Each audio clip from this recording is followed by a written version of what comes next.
मोनसे गोरबो गोसो गाबखांहोनाय दुखुनांथाव जाथाय। हनिमुन खालामनो थांनाय समावनो जरासे जुलि जागोदान हौवा हिन्जावनि गेजेराव सासेया अबथिरै जिउ खहा।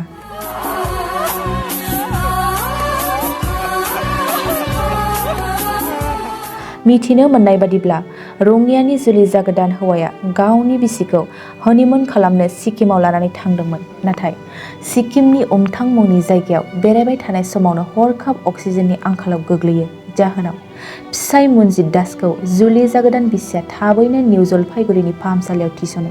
नाथाय बे समाव फिसायनि देहा हालोदा जोबोद गाज्रिसिन जानायलाय मनजित दासआ गावनि जुलि जागोदान बिसिनि नोजोराव जोबथा हांबोयो।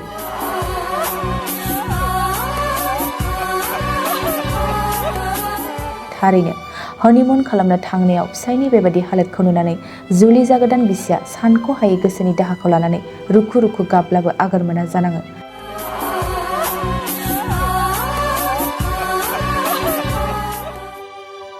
थारैनो बे बाथ्राखौ मख'नाया गोनांदि सुबुंफ्रा गुबुन रायजोआव बेरायनो थांनायनि सिगां बै रायजोनि आबहावा थासारिखौ सिगांग्रो मिथिनाया नोंथांनि थाखाय साबसिन।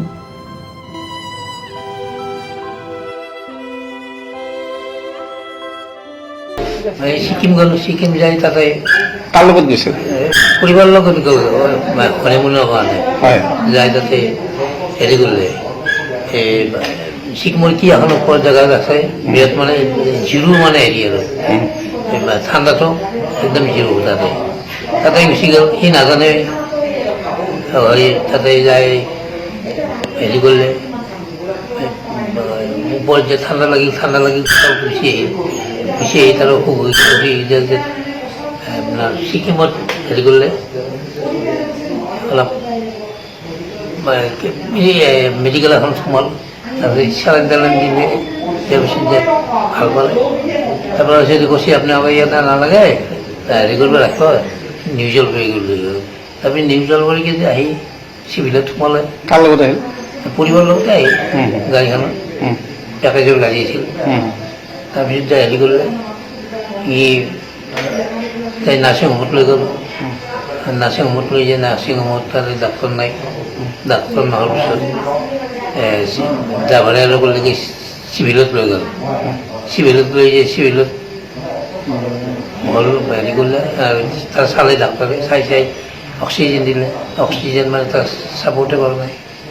লাষ্টত যায় তাতে চুকাল। তাতে অলপ আহিছে, ভাল আহিছিল। তাৰপিছত মই ফোন কৰাৰ পিছত ক'লে যে ভাল পাইছে। তেতিয়া আৰু লগে লগে হেৰি কৰিলে। তাৰপৰা মই বোলো ৰাতিপুৱা ফোন কৰিম।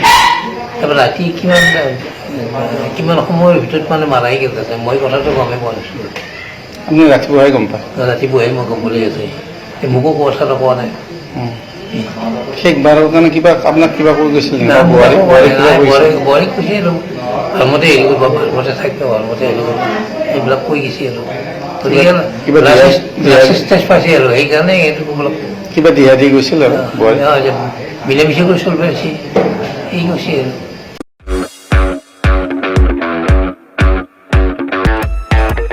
स्कुटि आरो बाइक सालायग्राफोरनि थाखाय मोनसे मोजां फोसावथाय। चिरांनि काजलगावआव पेट्रल पाम्पनि साखाथियाव थानाय MMH अट' हन्डा श'रुमआ नोंथांमोननि थाखाय स्कुटि आरो बाइकखौ खम डाउन पेमेन्टआवनो होनायजों लोगोसे मोजां अफार लानानै फैदों। नोंथांमोना बे श'रुमनिफ्राय स्कुटि आरो बाइकखौ खम डाउन पेमेन्टआवनो मोननायजों लोगोसे बेसेन नाङाजासे गंनै हेलमेट, गांसे ब्लेंकेट, नोगोद 500 रांनि खाबुखौबो मोनफागोन। MMH अट' हन्डा श'रुमनिफ्राय बेफोर खाबुखौ नोंथांमोना 19 नभेम्बरनिफ्राय 30 डिसेम्बरसिम मोननो हागोन। लोगोसेयैनो गोजाम स्कुटि बाइकफोरखौबो बे श'रुमाव सोलाय सोल' खालामनो हागोन। नोंथांमोना MMH अट' हन्डा श'रुमाव स्कुटि आरो बाइकखौ बायनो गोसो दङब्ला नैबे मबाइल नम्बर 8720957824 एबा 6001916155 आव थोंजों फोनांजाब खालामनो हागोन।